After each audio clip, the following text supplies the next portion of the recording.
दोस्तों स्वागत है आपका बिहार न्यूज़ में। दोस्तों मैं हूं फिरदौस गनी और आप देख रहे हैं केडीवी लाइव। दोस्तों आज हो चुका है 30 नवंबर 2021। तो आज की बिहार की टॉप न्यूज़ लेकर आए हैं आपके लिए। दोस्तों वीडियो स्टार्ट करने से पहले आपसे रिक्वेस्ट है, अगर आप नए आए इस चैनल पर तो फिर इस चैनल को सब्सक्राइब करके बेल आइकन को भी प्रेस कर दीजिए और साथ में वीडियो को लाइक कर दीजिए, अपने दोस्तों के साथ शेयर भी कीजिए। तो चलिए दोस्तों स्टार्ट करते हैं आज की पूरे बिहार की टॉप न्यूज़।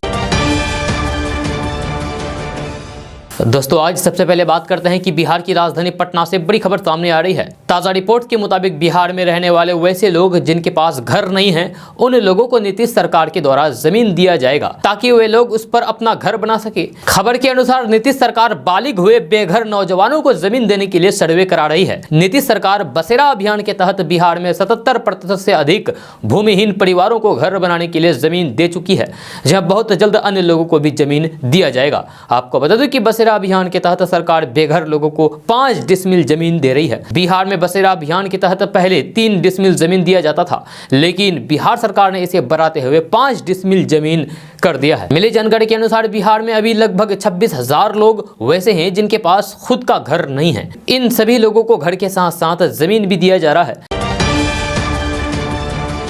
दोस्तों अब बात करते हैं कि तेजस्वी यादव ने नीतीश कुमार की सरकार को एक बार फिर से बेरोजगारी, गरीबी और पलायन समेत कई मुद्दों पर निशाना साधा है। तेजस्वी यादव ने कहा है कि अब डबल इंजन सरकार में बिहार को क्या मिला, विशेष राहत के दर्जे का क्या हुआ। डबल इंजन सरकार में तो बेरोजगारी, गरीबी और पलायन ट्रिपल हो गया है। बिहार में अब हर क्षेत्र में ट्रबल ही ट्रबल है। तेजस्वी यादव ने कहा है कि मुख्यमंत्री नीतीश कुमार के सारे एमपी गूंगे, बहरे और अंधे हैं। ये सत्ता लोभ में कुछ भी नहीं बोलते, सुनते और देखते हैं। साथ ही तेजस्वी यादव ने बताया है कि बिहार किस चीज में नंबर 1 और 0 है। तो तेजस्वी यादव ने कहा है कि गरीबी में नंबर 1 है, बिहार अपराध में नंबर 1 है, पलायन में नंबर 1, कुपोषण में नंबर 1, भ्रष्टाचार में नंबर 1, बेरोजगारी में नंबर 1, शिशु मृत्यु दर में नंबर 1, शिक्षा में 0, स्वास्थ्य में 0, उद्योग धंधों में 0, औद्योगिकरण में 0, आईटी और आईटी पार्क में 0, नौकरी रोजगार देने में 0। दोस्तों बात करते हैं कि कोरोना के नए वेरिएंट ओमिक्रॉन को लेकर विदेश से बिहार पहुंचे लोगों की तलाश शुरू कर दी गई है। स्वास्थ्य विभाग के निर्देश पर सभी जिलों के सिविल सर्जन ने विदेशी यात्रियों की तलाश के लिए कोरोना जांच टीम को टास्क सौंपा है। जानकारी के अनुसार विदेश से आने वाले बिहार के पता वाले 281 पासपोर्ट धारकों में कई लोग घर पर मौजूद नहीं मिले हैं। जहां सूत्रों के अनुसार सभी जिलों के सिविल सर्जनों को निर्देश दिया गया है कि कोरोना के नए वेरिएंट को लेकर सख्ती से कोरोना की जाँच करें। विदेश से आने वाले लोगों की पहचान होने के बाद उनकी RT-PCR जांच अवश्य कराएं। दोस्तों बात करते हैं कि प्रधानमंत्री नरेंद्र मोदी के ऐलान के बाद संसद के दोनों सदनों ने कृषि कानून वापसी बिल को मंजूरी दे दी है। जब बिल के पास होने के साथ ही भारतीय किसान संघ यानी कि BKU के प्रवक्ता राकेश टिकैत ने कहा है कि ये विधेयक उन 750 किसानों को श्रद्धांजलि है जिनका पिछले साल नवंबर में शुरू हुए आंदोलन के दौरान निधन हो गया था। केंद्रीय कृषि मंत्री नरेंद्र सिंह तोमर ने संसद के शीतकालीन सत्र के पहले दिन सोमवार को कृषि कानून निरसन विधेयक 2021 पेश किया। विपक्षी दलों के हंगामे के बीच विधेयक को बिना किसी चर्चा के पारित कर दिया गया। सरकार के निरसन के कदम के बारे में बोलते हुए राकेश टिकैत ने कहा है कि किसानों का आंदोलन अभी भी जारी रहेगा। उन्होंने कहा है कि कृषि कानून निरसन विधेयक आंदोलन के दौरान मारे गए 750 किसानों को श्रद्धांजलि है। MSP में खामियां बनी हुई है, विरोध अभी भी जारी रहेगा क्योंकि MSP समेत अन्य मुद्दे अभी बाकी है। दोस्तों बात करते हैं कि कोसी सीमांचल क्षेत्र में बाढ़ के समय हर साल लाखों एकड़ में लगी फसल बर्बाद हो जाती है। जहां वहीं रबी और गर्मा फसल के समय सुखाड़ के कारण हजारों एकड़ में लगी फसलों को नुकसान पहुंचता है। सूखे में सिंचाई की समस्या से किसानों को निजात दिलाने तथा फलों और सब्जी की खेती को बढ़ावा देने के लिए कृषि विभाग ने पर्यावरण संरक्षण और जल संरक्षण नीति के तहत खेतों के बीच में छोटा छोटा तालाब बनाने की योजना बनाया है, ताकि परंपरागत खेती की अपेक्षा फलों और सब्जी की खेती से किसान अधिक से अधिक लाभान्वित हो सके, यानी कि किसानों को ज्यादा फायदा हो सके। इस योजना के तहत कम से कम 1 एकड़ भूखंड के बीच में लघु तालाब बनाया जाएगा, जिसमें बारिश के समय जल संचयन होगा और बाद में इसका उपयोग फसलों और बागवानी के लिए किया जाएगा। दोस्तों बात करते हैं कि CSBC पटना बिहार ने पुलिस ड्राइवर कांस्टेबल और होमगार्ड कांस्टेबल ड्राइवर पदों के लिए होने वाले DET के एडमिट कार्ड के संबंध में बड़ा अपडेट जारी किया है। आधिकारिक वेबसाइट पर दी गई जानकारी के अनुसार CSBC बिहार की इस परीक्षा के लिए एडमिट कार्ड्स आज यानी कि 30 नवंबर 2021 से डाउनलोड किए जा सकते हैं। जहां आज दोपहर 12 बजे के बाद से ऑफिशियल वेबसाइट से चयनित कैंडिडेट्स एडमिट कार्ड्स डाउनलोड कर सकते हैं। जहां इस संबंध में आधिकारिक सूचना CSBC की वेबसाइट पर दी गई है। इस नोटिस को देखने और फिर एडमिट कार्ड डाउनलोड करने के लिए आपको central selection board of constable Patna Bihar की वेबसाइट पर जाना होगा और ये वेबसाइट है csbc.bis.nic.in। दोस्तों बात करते हैं कि बिटकॉइन को करेंसी के तौर पर मान्यता देने की सरकार की कोई योजना नहीं है। जब वित्त मंत्री निर्मला सीतारमण ने लोकसभा में पूछे गए सवाल के जवाब में कहा है कि सरकार का बिटकॉइन को देश में करेंसी के तौर पर मान्यता देने का कोई भी इरादा नहीं है। जहां उन्होंने बताया है कि सरकार बिटकॉइन को लेकर किए जाने वाले ट्रांजैक्शन का कोई भी डाटा नहीं रखती है। बिटकॉइन को लेकर वित्त मंत्री से सवाल पूछा गया था कि क्या बिटकॉइन को करेंसी के तौर पर मान्यता देने की सरकार की कोई योजना है, जिसका जवाब देते हुए वित्त मंत्री निर्मला सीतारमण ने कहा है कि नो सर। वित्त मंत्री निर्मला सीतारमण से भी सवाल पूछा गया है कि क्या सरकार के पास कोई जानकारी है कि देश में बिटकॉइन ट्रांजैक्शन में लगातार इजाफा हो रहा है या नहीं। तो इसका जवाब देते हुए वित्त मंत्री निर्मला सीतारमण ने कहा है कि सरकार बिटकॉइंस में किए गए ट्रांजैक्शन का कोई भी डेटा नहीं रखती है। आपको बता दें कि सरकार संसद के शीतकालीन सत्र में क्रिप्टो करेंसी पर नकेल कसने के साथ ही RBI ने अपने डिजिटल करेंसी को शुरू करने के लिए crypto currency and regulation of official digital currency bill 2021 पेश करके पारित कराने जा रही है। जब माना जा रहा है कि इस बिल के जरिए सरकार कुछ निजी क्रिप्टो करेंसी पर प्रतिबंध लगाएगी। दोस्तों बात करते हैं कि गृह मंत्रालय से मिले दिशा निर्देश पर सीमांचल के पूर्णिया, अररिया, कटिहार और किशनगंज जिले के अलावा नेपाल के विराटनगर के 45 से अधिक हवाला कारोबारियों की सूची तैयार की गई है। ऐसे हवाला कारोबारियों के नाम पता का सत्यापन का काम स्थानीय पुलिस के द्वारा की जा रही है। हवाला कारोबारियों की पुष्टि होने के बाद मनी लॉन्ड्रिंग एक्ट के तहत सभी के खिलाफ मामला दर्ज करके कार्रवाई की जाएगी। फिलहाल इस मामले को गृह मंत्रालय की मुंबई विंग की टीम भी देख रही है। जब सीमांचल के सीमाई इलाकों में हवाला का काम वृहद स्तर पर होता है। सीमांचल के कई बड़े हवाला कारोबारियों ने 2000 रुपए के नोट को भारी संख्या में डंप कर दिया है। बिना लिखा पढ़े के प्रतिदिन कई 100 करोड़ का लेन देन होता है। जब पूर्णिया जिले के गुलाबबाग, हांसदा रोड, कटिहार के जिला मुख्यालय मंगल बाजार, किशनगंज चूड़ीपट्टी और जिला मुख्यालय अररिया जिला की फॉरबिसगंज, जोगबनी और नेपाल के विराटनगर में हवाला कारोबारियों की प्रथम दृष्टि से पहचान कर ली गई है। इसकी विस्तार से रिपोर्ट भी तैयार कर ली जा रही है। दोस्तों बात करते हैं कि एटीएम से कैश निकासी के नियमों में बदलाव हुआ है। जहां SBI ने एटीएम से ट्रांजैक्शन को और अधिक सुरक्षित बनाने के लिए एक नई पहल की है। अब SBI एटीएम से कैश निकालने के लिए आपको OTP दर्ज करने की जरूरत होगी। इस नए नियम में ग्राहक बिना OTP के कैश नहीं निकाल सकेंगे। जब कैश निकासी के समय ग्राहकों को उनके मोबाइल फोन पर एक OTP मिलेगा, जिसे डाउनलोड के बाद ही ATM से कैश निकाला जा सकेगा। बैंक ने ट्वीट करते हुए जानकारी दी है। जब ट्वीट में कहा गया है कि SBI एटीएम में लेन देन के लिए हमारी OTP आधारित नगद निकासी प्रणाली धोखेबाजों के खिलाफ टीकाकरण है। दोस्तों बात करते हैं कि सीमांचल के मजदूर अपने लिए खुद से स्वरोजगार के साधन की खोज में लगे रहते हैं। अपने हुनर के बदौलत मजदूर अपने क्षेत्र में रहकर ही बांस के सामान बनाने में लगे रहते हैं। जहां लोगों के घर घर में प्रतिदिन दौरा और सूप का इस्तेमाल अलग अलग कामों के लिए होता रहता है। जहां इस वजह से बाजार में हमेशा से ही सूप और दौरा की मांग बनी रहती है। सूप और दौरा मतलब कि बांस से बने हुए सामान, इसी को कहते हैं सूप और दौरा। लोगों की इस मांग को पूरा करने के लिए मजदूर किशनगंज के खगरा में स्थित BRC परिसर के निकट खुले आसमान के नीचे दिन रात दौरा और सूप बनाने में लगे हैं। यहाँ बनने वाले दौरा और सूप को खरीदने के लिए लोगों की भीड़ लगी रहती है। इसका वजह यह है कि यहाँ बाजार से कम कीमत पर दौरा और सूप उपलब्ध हो जाते हैं। जिला मुख्यालय की BRC खगरा में स्थित सीमांचल के 35 कुशल मजदूर बांस के दौरा और सूप बनाने का काम कर रहे हैं। जहाँ इनके बनाए गए दौरा और सूप की मांग सीमांचल के सभी जिलों सहित बिहार की राजधानी पटना में भी है। तो दोस्तों बात करते हैं कि बिहार के स्कूली छात्रों ने राष्ट्रीय स्तर पर एक बार फिर से अपनी प्रतिभा का लोहा मनवाया है।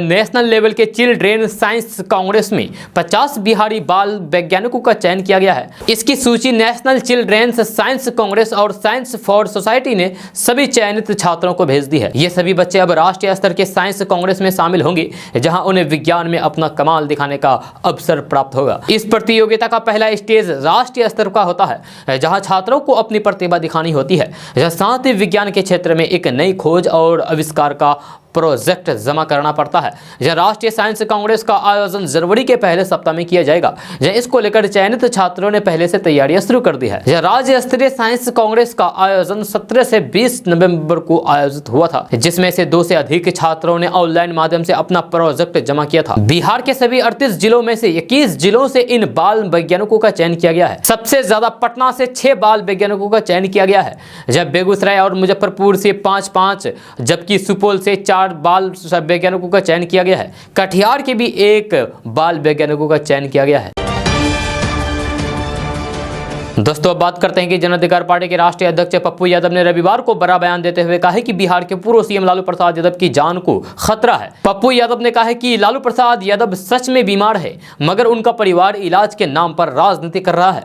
पटना में प्रेस वार्ता के दौरान पप्पू यादव ने राष्ट्रीय जनतांत्रिक गठबंधन यानी कि एनडीए सरकार पर भी हमला किया है। जहां उन्होंने कहा है कि देश में जहां भी एनडीए की सरकार है वहीं गरीबी सबसे ज्यादा है। नीति आयोग के अनुसार बिहार में 51.91%, उत्तर प्रदेश में 37.79%, मध्य प्रदेश में 36.65%, गुजरात में 18.27% जनसंख्या गरीब है। पप्पू यादव ने कहा है कि भाजपा की सरकार सिर्फ लोगों को बांटने की राजनीति करती है, उन्हें विकास से कोई लेना देना नहीं है। केरल में मात्र 0.79% गरीबी है। बिहार विकास के सभी मानकों पर सबसे नीचे है। हमें बिहार से गरीबी को हटाने के लिए लड़ाई लड़नी पड़ेगी। गरीबी के लिए सभी जिम्मेदार हैं। पप्पू यादव ने कहा है कि बिहार की बदहाली के लिए बिहार के नेता ही जिम्मेदार हैं। दोस्तों बात करते हैं कि उत्तर प्रदेश के बलरामपुर जिला एक मुस्लिम बहुल्य वाला जिला है। यहाँ की हर विधानसभा सीट पर तकरीबन 30% मुस्लिम वोटर निवास करते हैं। यह सभी पार्टियों की नज़र यहाँ के मुस्लिम मतदाताओं पर है। उन्हें अपने पाले में लाने के लिए राजनीतिक दल दिन रात एक कर रहे हैं। समाजवादी पार्टी के नेता भी लगातार विधानसभा में अपनी स्थिति को मजबूत करने के लिए दौरा कर रहे हैं। कल महाराष्ट्र के प्रदेश अध्यक्ष और समाजवादी पार्टी के वरिष्ठ नेता अबू आजमी ने जिले के गौरी विधानसभा क्षेत्र की पचपेरवा में कार्यकर्ता सम्मेलन और जनसभा को संबोधित किया। वहीं एआईएमआईएम चीफ असदुद्दीन ओवैसी को भी आड़े हाथों में लिया। अबू आजमी ने एआईएमआईएम के अध्यक्ष असदुद्दीन ओवैसी पर हमला बोलते हुए कहा है कि बीजेपी के लिए कुछ पार्टियां एजेंट का काम कर रही है और यूपी में वोट काटकर बीजेपी को फायदा पहुंचाने की कोशिश कर रही है।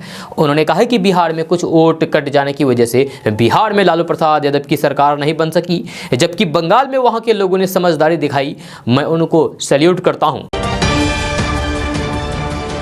दोस्तों ऑनर किलिंग पर सुप्रीम कोर्ट ने सख्त नाराजगी जाहिर करते हुए कहा है कि जातिगत से प्रेरित ये हिंसा साबित करती है कि आज़ादी के 75 साल बाद आज भी देश से जातिवाद का खात्मा नहीं हुआ है। जहां इस तल्ख टिप्पणी के साथ ही सुप्रीम कोर्ट ने नागरिक समाज से कहा है कि ये उचित समय है जब वो अपनी प्रतिक्रिया दें और जातिवाद के नाम पर होने वाले इस भयानक हिंसा को पूरी तरीके से पूरी ताकत के साथ नामंजूर करें। सुप्रीम कोर्ट ने यह टिप्पणी 1991 में यूपी में हुई ऑनर किलिंग की घटना के खिलाफ दायर कई याचिकाओं पर अपने फैसले में की है।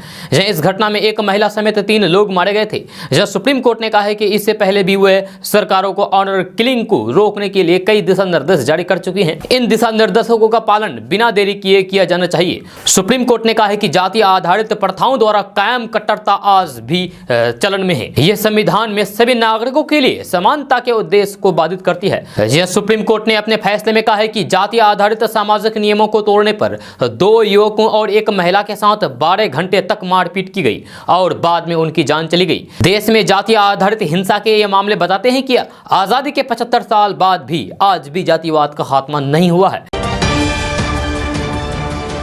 दोस्तों बात करते हैं कि जूना अखाड़ा के महामंडलेश्वर यतीश्वरानंद गिरी का विवादित बयान सामने आया है।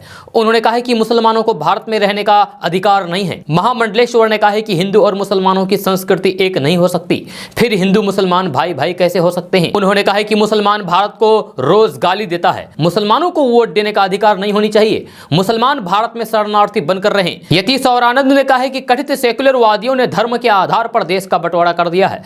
3 हिस्से हुए हैं, बंटवारा किसी ऐतिहासिक भौगोलिक आधार पर नहीं हुआ है। उन्होंने यह भी कहा है कि हिंदुत्व में देश सुरक्षित है। वहीं बाराबांकी में एआईएमआईएम चीफ असदुद्दीन ओवैसी के शाहीन बाग बनाने की चेतावनी पर महामंडलेश्वर ने कहा है कि ओवैसी शाहीन बाग बनाकर दिखाएं, योगी जी उनके स्वागत को तैयार हैं। दोस्तों बात करते हैं कि दुनिया में एक ऐसा शहर भी है जो नीले रंग में रंगा हुआ है। जब पहाड़ों के बीच बसे इस शहर को कोबाल्ट ब्लू सिटी कहते हैं। जब मोरक्को के इस शहर का नाम है शफशवन। यहाँ के घर, दीवार, खिड़कियों से लेकर सड़कों तक नीले रंग में रंगी है। इस शहर की नींव 1471 में पड़ी थी। इसे मोरक्को के सबसे पवित्र शहरों में गिना जाता है। इस शहर के लोग इसे काफी पवित्र मानते हैं, इसलिए यहाँ पर्यटकों की आवाजाही के लिए मनाही है। इसे नीले रंग में रंगने की भी एक वजह है। यहाँ के लोग इस रंग को पवित्रता का प्रतीक मानते हैं, इसीलिए पूरा शहर नीले रंग में रंगा हुआ है। यहाँ की हर चीज में इसी रंग का कॉम्बिनेशन मिलेगा। शहर को नीले रंग में रंगने को लेकर यहाँ कई मान्यताएं भी है। जैसे कुछ लोग मानता है कि नीले रंग के कारण मच्छर दूर रहते हैं।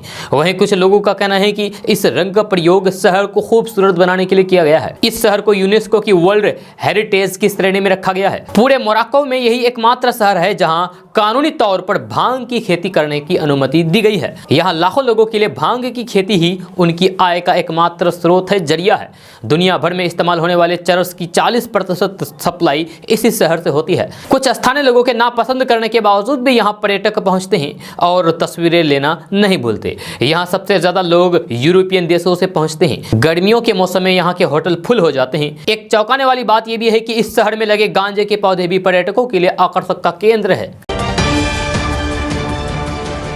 दोस्तों अब बात करते हैं कि कोरोना के नए वेरिएंट ओमिक्रॉन के खतरे को लेकर पूरी दुनिया चिंतित है। ऐसे में केंद्र सरकार इसके संक्रमण को रोकने में कोई कोताही नहीं बरतना चाहती है। यही वजह है कि मोदी सरकार ने देश भर में इसके लिए अलर्ट जारी कर दिया है और देश के ज्यादातर राज्यों में इसकी गंभीरता को लेकर सरकारों ने मीटिंग करके तैयारी पर जोर दिया है। जब कोरोना की दूसरी लहर में महाराष्ट्र देश में सबसे ज्यादा प्रभावित राज्यों में शामिल था। ऐसे में इस पर उद्धव सरकार वहां कोरोना के इस नए और खतरनाक वेरिएंट को लेकर पहले से ही सचेत हैं और जरूरी तैयारियों में जुट गई है। महाराष्ट्र सरकार ने सभी जिला प्रशासन को केंद्र के निर्देश का इंतजार किए बिना तत्काल काम शुरू करने के निर्देश दिए हैं, क्योंकि महाराष्ट्र में कोरोना बहुत जल्दी पकड़ लेते हैं। दोस्तों बात करते हैं कि भारतीय किसान यूनियन की नेता राकेश टिकैत ने मांग की है कि केंद्र सरकार किसानों के हितों की रक्षा के लिए फसलों के न्यूनतम समर्थन मूल्य यानी कि एमएसपी की गारंटी के लिए एक कानून लाएं। जब मुंबई में महापंचायत में राकेश टिकैत ने कहा है कि प्रधानमंत्री नरेंद्र मोदी जब गुजरात के मुख्यमंत्री थे तब एमएसपी के समर्थक थे और किसानों के हितों की गारंटी सुनिश्चित करने के लिए एक राष्ट्रव्यापी कानून चाहते थे। इसके साथ ही राकेश टिकैत ने 26 जनवरी को दोहराने की धमकी दी है। राकेश टिकैत ने धमकी देते हुए कहा है कि किसानों ने 1 साल बहुत झेल लिया है, सरकार एमएसपी पर कानून बना दे, नहीं तो हम वही के वही हैं। 26 जनवरी दूर नहीं है और देश के 4 लाख ट्रैक्टर भी यही हैं और देश का किसान भी यही है। दोस्तों अब बात करते हैं कि कोरोना काल में वर्क फ्रॉम होम का चलन काफी बढ़ गया है। उसी लालच में पड़कर देश भर के ना जाने कितने बेरोजगार लोग लुट गए हैं। हम अभी आपको वर्क फ्रॉम होम के तिलिस्मी मायाजाल के बारे में बताने जा रहे हैं कि कैसे आपकी छोटी सी भूल आपको परेशानी में डाल सकती है। दिल्ली पुलिस की स्पेशल सेल ने IFSO यूनिट के वर्क फ्रॉम होम यानी कि WFH नाम से चल रहा फर्जी जॉब सिंडिकेट का भंडाफोड़ किया है। स्पेशल सेल ने दिल्ली NCR से 4 लोगों को गिरफ्तार किया है। जांच में पता चला है कि ये लोग नकली जॉब पोर्टल के जरिए घर से काम करने की पेशकश करते हैं और बाद में काम करने वाले व्यक्ति को ऐसे लक्ष्य देते हैं जिन्हें हासिल नहीं किया जा सकता था। इसके बाद उन लोगों को कानून और कोर्ट का डर दिखाकर जुर्माना वसूला जाता था। तो अगर आपके पास भी ऐसी कोई जॉब के लिए अप्रोच आए वर्क फ्रॉम होम के लिए तो आप सतर्क हो जाएं, बिल्कुल भी ध्यान मत दें, नहीं तो फिर आप भी परेशानी में पड़ सकते हैं। केडीवी लाइव आपको अलर्ट कर रहा है। दोस्तों अब बात करते हैं कि कोरोना के नए वेरिएंट ओमिक्रॉन से देश और पूरी दुनिया दहशत में है। बिहार के मुख्यमंत्री नीतीश कुमार ने इसको लेकर स्वास्थ्य विभाग की महत्वपूर्ण समीक्षा बैठक की है। लगभग 2 घंटे तक चली समीक्षा बैठक के बाद सीएम नीतीश कुमार ने ओमिक्रॉन के संभावित खतरे को देखते हुए अधिकारियों को पूरी तरीके से अलर्ट रहने के निर्देश दिए हैं। उन्होंने कहा है कि कोरोना टीकाकरण के तहत जिन लोगों का दूसरा डोज लेने का निर्धारित समय पूरा हो गया है उनका टीकाकरण तेजी से कराएं। अभियान चलाकर पता करते रहे कि कोई भी टीका लेने से वंचित न रहे। जिन लोगों में वैक्सीनेशन की रफ्तार कम है और कोरोना जांच कम हो रहे हैं, मुख्यालय स्तर से उन जिलों की मॉनिटरिंग करें। मुख्यमंत्री नीतीश कुमार ने कहा है कि ओमिक्रॉन के संभावित खतरे को देखते हुए हर स्तर पर सतर्कता बरती जाए और संक्रमण से बचाव को लेकर पूरी तरीके से तैयार रखें। सभी लोग कोरोना प्रोटोकॉल का पालन करते रहें। उन्होंने कहा है कि कोरोना संक्रमण से बचाव के लिए टीकाकरण कारगर उपाय है। साथ ही कोरोना संक्रमण के फैलाव को रोकने के लिए कोरोना जांच भी उतना ही महत्वपूर्ण है। कोरोना के केस कम होने के बावजूद भी इसकी जांच में किसी प्रकार की कोई कोताही नहीं बरतें। दोस्तों बात करते हैं कि पटना में शिक्षकों के आंदोलन के बीच बिहार सरकार ने दावा किया है कि पंचायत चुनाव खत्म होते ही शिक्षक बहाली की प्रक्रिया शुरू कर दी जाएगी। यहाँ राज्य के शिक्षा मंत्री यानी कि बिहार के शिक्षा मंत्री विजय चौधरी ने कहा है कि सरकार की मंशा शिक्षकों के सभी रिक्त यानी कि खाली पड़े पदों पर जल्द से जल्द नियुक्ति करने की है, भर्ती करने की है। शिक्षक बहाली में सरकार की ओर से कोई अवरोध नहीं है। उन्होंने कहा है कि शिक्षक नियोजन प्रक्रिया पंचायत चुनाव के कारण टल रही है। जब पंचायत चुनाव की प्रक्रिया खत्म होते ही शिक्षकों को नियुक्ति पत्र देने का काम शुरू कर दिया जाएगा। इधर शिक्षा विभाग के एक बड़े अधिकारी की माने तो प्रदेश के यानी कि बिहार के माध्यमिक एवं उच्च माध्यमिक विद्यालयों में 30,020 पदों पर शिक्षकों की बहाली के लिए जल्द ही संशोधित शेड्यूल जारी होगा। जब दूसरी तरफ बिहार विद्यालय में नेता प्रतिपक्ष तेजस्वी यादव ने सरकार की नीयत पर सवाल उठाते हुए कहा है कि शिक्षक नियोजन प्रक्रिया को जानबूझकर लटकाया जा रहा है। बिहार के प्रगति, विकास और आर्थिक गतिविधियों में तेजी लाने के लिए सड़क, राजमार्ग और एक्सप्रेस वेज के साथ जिला में पुल पुलियों के निर्माण के लिए हर संभव प्रयास करने में लगा हूं। ये जानकारी हम नहीं बल्कि किशनगंज के सांसद डॉक्टर जावेद आजाद ने दी है। जहां उन्होंने बताया है कि सदन में प्रश्न उठाने के साथ ही केंद्रीय सड़क परिवहन एवं राजमार्ग मंत्री से समस्याओं के समाधान के लिए मिल चुका हूं। उन्होंने कहा है कि मुलाकात के दौरान मंत्री नितिन गडकरी ने जल्द ही इस पर एक्शन लेने का पूर्ण भरोसा दिया है और 9 नवंबर 2021 को केंद्रीय सड़क परिवहन एवं राजमार्ग मंत्री नितिन गडकरी ने पत्र के माध्यम से भारतमाला परियोजना के अंतर्गत फेज 2 के तहत एक्सप्रेस वेज के निर्माण के लिए पूर्व की यानी कि पहले की प्रक्रिया की शुरुआत की पुष्टि की है। भारतमाला परियोजना फेज 2 के अंतर्गत प्रस्तावित सिलीगुड़ी से गोरखपुर एक्सप्रेस वे गोरखपुर से शुरू होकर बिहार के गोपालगंज, सिवान, छपरा, मुजफ्फरपुर, सीतामढ़ी, मधुबनी, सुपौल, सहरसा, पूर्णिया, किशनगंज होते हुए पश्चिम बंगाल के सिलीगुड़ी तक जाएगी। दोस्तों बात करते हैं कि बकरी पालन आर्थिक तरक्की के रास्ते खोल रही है। जब पशुपालक इससे आसानी से आर्थिक स्थिति को मजबूत करने में लगे हैं। यह सरकार की समेकित बकरी एवं भेड़ विकास योजना के तहत बकरी पालन को बढ़ावा दिया जा रहा है। यह इसके लिए अनुदान दे रही है, सरकार अनुदान दे रही है। यह इस योजना से पशुपालकों में खुशहाली आने लगी है। योजना का लाभ लेने के लिए लोग जागरूक हुए हैं। यह सरकार से मिलने वाले अनुदान की वजह से काफी संख्या में लोग आवेदन कर रहे हैं। एक बकरी पालन मनोज कुमार ने कहा है कि सरकार की इस योजना से काफी मदद मिली है। बकरी पालन से आर्थिक स्थिति भी सुधार हुआ है। जहां आर्थिक स्थिति भी सुधरी है तो आपको हम ये बात क्यों अभी बताएं, क्योंकि अगर बेरोजगार हैं तो आप भी बकरी पालन करके अपनी बेरोजगारी को दूर कर सकते हैं और एक रोजगार पा सकते हैं घर बैठे। जहां इसके लिए बिहार सरकार अनुदान देती है। जहां अधिक जानकारी के लिए आप विभाग में जाकर के पता करें और अगर आप ये चीज करना चाहते हैं तो आप आराम से कर सकते हैं।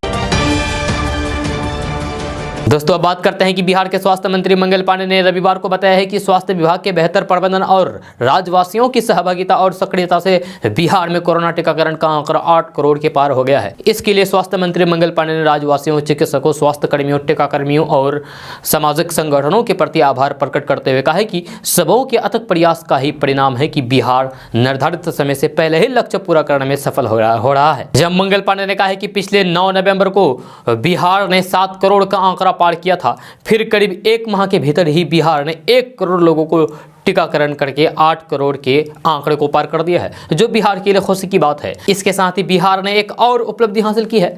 यह देश के सर्वाधिक टीका लगाने वाले 5 राज्यों में बिहार शामिल हो गया है। जहां बिहार में कोरोना टीकाकरण का पर्याप्त भंडार उपलब्ध है। जहां सभी जिलों को निर्देश दिया गया है कि कोई भी लाभार्थी किसी भी सूरत में टीका से वंचित नहीं रहे। इसके लिए विभाग मुख्यालय स्तर से मॉनिटरिंग कर रहा है। दोस्तों बात करते हैं कि ट्रेन से सफर करने वाले लोगों के लिए बड़ी खबर सामने आ रही है। ताज़ा रिपोर्ट के मुताबिक यूपी बिहार से चलने वाली कई ट्रेनें 1 दिसंबर से नहीं चलेगी, क्योंकि कोहरे के कारण रेलवे ने इन ट्रेनों के परिचालन को रद्द करने का फैसला किया है। रेलवे द्वारा मिली जानकारी के अनुसार कोहरे के समय ये ट्रेनें हमेशा लेट रहती है, साथ ही साथ इसका परिचालन समय पर नहीं हो पाता है। इसी को ध्यान में रखते हुए इन ट्रेनों के परिचालन को रद्द कर दिया गया है। इसको लेकर दिशा निर्देश भी जारी कर दिया गया है। दोस्तों बात करते हैं कि भारत के कई राज्यों के मौसम आने वाले दिनों में बड़ा बदलाव देखने को मिल सकता है। यह भारतीय मौसम विज्ञान विभाग के अनुसार पश्चिमी गड़बड़ी के कारण 30 नवंबर की रात से देश के पहाड़ी राज्यों में यानी कि आज की रात से देश के पहाड़ी राज्यों में बर्फबारी शुरू होगी, जिसका प्रभाव से भारत के उत्तर पश्चिमी और मध्य भारत में बारिश की संभावना जताई गई है। वहीं अंडमान सागर में बने कम दबाव के क्षेत्र के चक्रवात में तब्दील होने की संभावना है, जिसे देखते हुए ओडिशा में अलर्ट जारी किया गया है। जहाँ झारखंड में 2 और 3 दिसंबर को बारिश के आसार लगातार बने हुए हैं, वही बिहार में धुंध के कहर का असर उड़ानों पर भी देखा जा रहा है। जब भारतीय मौसम विज्ञान विभाग ने अगले 48 घंटे में दक्षिणी अंडमान सागर के ऊपर कम दबाव का क्षेत्र बनने और फिर इसके चक्रवात में तब्दील का अनुमान लगाया है। दोस्तों, अब बात करते हैं कि बिहार भाजपा के वरिष्ठ नेता और बिहार के पूर्व उप मुख्यमंत्री और राज्यसभा सदस्य सुशील कुमार मोदी ने नीति आयोग की रिपोर्ट पर सवाल उठाते हुए नसीहत भी दी है। उन्होंने कहा है कि नीति आयोग यदि इस आधार पर कोई रैंकिंग रिपोर्ट जारी करे कि सड़क, बिजली, पानी, शिक्षा, स्वास्थ्य, कानून व्यवस्था और प्रति व्यक्ति आय जैसे मानकों पर किसी राज्य ने 10 साल में कितनी प्रगति की है, तो इसमें बिहार सबसे आगे होगा। आयोग को राज्य के परामर्श करके विकास की गति मापने वाले नए पैमाने बनाने चाहिए। सुशील कुमार मोदी ने कहा है कि नीति आयोग की जिस रिपोर्ट का हवाला दिया जाता है वह एक तो 2015-16 के 6 साल पुराने आंकड़े पर आधारित है। दूसरी वह रिपोर्ट देश के पंजाब, गुजरात जैसे संपन्न राज्यों, गोवा, उत्तराखंड जैसे छोटे राज्यों और बिहार, उड़ीसा जैसे पिछड़े राज्यों की भिन्न आर्थिक भौगोलिक परिस्थितियों का कोई आकलन नहीं करती है। उन्होंने नीति आयोग को सुझाव दिया है कि आबादी, संसाधन और क्षेत्रफल जैसे आधार पर राज्यों का वर्गीकरण किया जाना चाहिए। दोस्तों, अब बात करते हैं कि आईआईटी पटना में पढ़ाई करने वाले शुभम को गूगल ने 80 लाख का पैकेज दिया है। यह ताज़ा रिपोर्ट्स के मुताबिक शुभम आईआईटी पटना में 3rd ईयर के छात्र हैं। उनकी इस सफलता से उनके परिवार के लोग काफ़ी खुश हैं। यह खबर के अनुसार शुभम खगड़िया जिले के पचराहा थाना क्षेत्र के रहने वाले हैं। हालांकि उनका पूरा परिवार पटना शहर में रहता है। शुभम के पिता सुशील कुशवाहा एक पॉलिटिशियन है और बिल्डर है, जबकि उनकी माँ सीमा सिंह गृहिणी है। आपको बता दें कि शुभम को गूगल में 2.5 महीने का इंटर्नशिप करना होगा। इसके बाद वे गूगल में नौकरी करेंगे। उन्हें गूगल की ओर से शुरुआती समय में ही सालाना 80 लाख रुपए मिलेगा। शुभम बताते हैं कि वे गूगल ज्वाइन करने के बाद सिविल सेवा की तैयारी करेंगे। दोस्तों, अब बात करते हैं कि बिहार की राजधानी पटना से बड़ी खबर सामने आ रही है। ताज़ा रिपोर्ट्स के मुताबिक बिहार पुलिस में बड़े स्तर पर तबादला होने वाला है। इसको लेकर विभाग के स्तर पर तैयारियां शुरू हो गई है। बहुत जल्द तबादले की लिस्ट जारी हो सकती है। खबर के अनुसार डीजीपी एसके सिंघल ने सभी रेंज के आईजी और डीआईजी को इस संदर्भ में आदेश जारी कर दिया है। साथ ही साथ डीजीपी एसके सिंघल ने 10 दिनों के अंदर इससे जुड़ा आदेश निर्गत करने को निर्देश भी दिए हैं।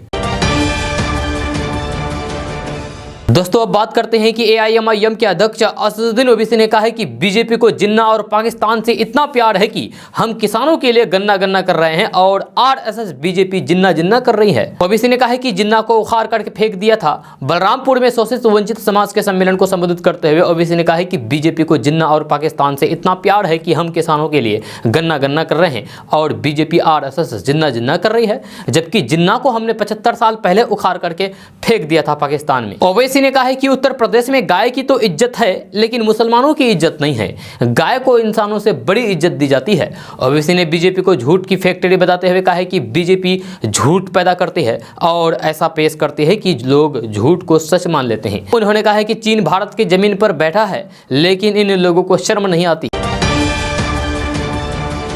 दोस्तों, अब बात करते हैं कि एलएसी के करीब पूर्वी लद्दाख सेक्टर में चीन अपने सैन्य इंफ्रास्ट्रक्चर में बढ़ोतरी करने लगा है, जिस पर भारत ने चिंता जताई है। अंग्रेजी अखबार लाइव मिंट के मुताबिक दोनों देशों के बीच हुई हालिया बातचीत के दौरान पूर्वी लद्दाख सेक्टर में भारत पक्ष ने चीनी सेना से इन मुद्दों पर बातचीत की है।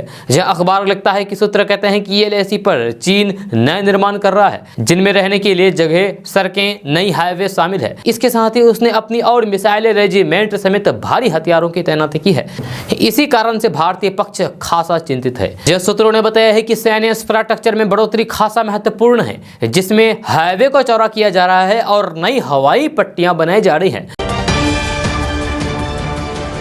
दोस्तों, आप बात करते हैं कि लंबे समय से एक दूसरे से दूर दिख रहे आरजेडी सुप्रीमो लालू प्रसाद यादव के दोनों बेटों, पुत्रों तेज प्रताप यादव और तेजस्वी यादव के बीच की दूरियां मिट्टी दिखाई दे रही है। जब सोमवार को विधानसभा के शीतकालीन सत्र के पहले दिन कार्यवाही स्थगित किए जाने के बाद जब तेजस्वी यादव बाहर आए तो उनके साथ तेज प्रताप यादव भी थे। दोनों भाई साथ खड़े रहे।